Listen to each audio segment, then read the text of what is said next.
If we all give our power to one person, that's what the world will be. If we all decide to make the world a beautiful place, it'll be a beautiful place. Gerald Wilson was one of my mentors. He was in his 90s before he passed and, literally, every time I saw him, he'd be like, "Man, Kamasi, I've got this new thing. Nobody ever heard anything like this before." It's amazing hanging out with somebody that was born in 1918. Music doesn't come out of you, it comes through you. You are almost like a messenger. I started playing with this band, the Polyester Players. It was my introduction into funk, so I went and got a James Brown record. Black Caesar is a film score, but it's so dope. Hip-hop and jazz have always been intertwined, even the G-funk thing. You listen to The Chronic, there's flute solos and everything. It's always been there. Hip-hop is a collage. It samples from all different styles of music. You have to dig deep to make great music, and it gets harder and harder. It's a difficult, painful process to reach deep in there and pull out the real gems. And you have to have that little bit of anxiety of, can I really do this? Am I good enough? You need that in the recipe to really get down in there. In general, in my life, one of the coolest things that I've been able to do is to go to different places and meet different people and see how they view the world and to learn what their music is and what their language is, and the food they eat and everything. That idea of the beauty of the vastness of the world has just been my life. LA has always been hated on so much. I remember, the first time I went to New York, I was at jam sessions, and people would hear me and come up to me and be like, "Oh wow, you're from LA, really? Funk could very easily be called jazz, but you call it funk. Does that really matter?" People dig that they associate themselves with certain genres, but the genres to me are made-up things, like an imaginary world. As a person who grew up in Los Angeles, that's a very diverse place. I've always felt like that diversity is a blessing. It's not a problem to be solved, it's a gift to be thankful for. Jazz is like a telescope, and a lot of other music is like a microscope. There's a whole stereotype of the jazz musician that's into poetry and reading metaphysics and all that stuff. Really, it's a sign of someone who's searching, whose mind is open, looking for answers. Whatever ideas you may come up with, the beautiful thing is the search. Music is an expression of who you are, and, at least in that sense, I think I epitomize Black Lives Matter. I'm a big black man, and I'm easily misunderstood. Before I started wearing these African clothes, people would assume that I was a threat and that it was okay to be violent toward me. Fela Kuti blew my mind. His playing is very unorthodox, but I learned how to appreciate that. When you bring multiple cultures together, there's a degree of push and pull.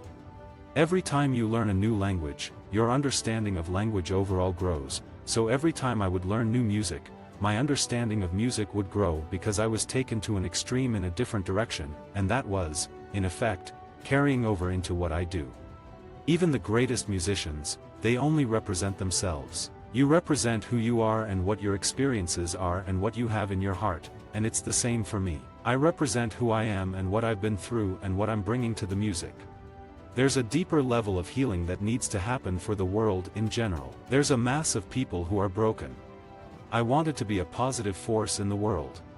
Becoming a musician is a strange thing. It's not all cupcakes and ice cream. You're trying to master an instrument, and you sometimes can't tell if you're getting better. You love it, but you also hate it. All forms are complex once you get to a really high level, and jazz and hip-hop are so connected. In hip-hop, you sample, while in jazz, you take Broadway tunes and turn them into something different. They're both forms that repurpose other forms of music. In the 80s, a lot of kids, if you were kind of bright, you got bused to schools out of your community, so you wouldn't know the talented musicians who lived around the corner from you. Every day we're here is an opportunity to do what we can to make the world right, to help someone close or far from us, to not get so hung up on what we can't do, and remember what we can. I can't really worry about nuclear war any more than I can worry about the aliens coming. I kept thinking about how ironic it is how people who live in places where there is diversity tend to love it, and the people that don't live in particularly diverse places tend to be the ones attacking it. In a way, that's similar to music, which is essentially the art of bringing things together. Whenever my dad wasn't practicing, he was listening to music. He had an amazing jazz collection, and my mom had stuff like Shaka Khan to help balance it out. I've had experiences where people say, I hated jazz before I heard you guys. I'm like, you didn't hate jazz before you heard us, you hated the idea of jazz. We've played so many places where, if you asked people, do you like jazz? They would be like, not at all. But I think that if you're really putting yourself out there and really communicating, music can put you beyond people's preconceptions, beyond their playlist. The fact of the matter is that nobody understands what John Coltrane is doing except John Coltrane, and maybe not even him. So we're all experiencing it on this subconscious level. The song Leroy and Lanisha on my album, The Epic, is really my homage to Linus and Lucy. At a certain point, when there's a barrier between you and what's right, eventually you have to decide you're not going to allow yourself to be subjugated. Harmony of Difference, to me, was an opportunity to celebrate one another. And Fists of Fury is an opportunity for us to protect one another.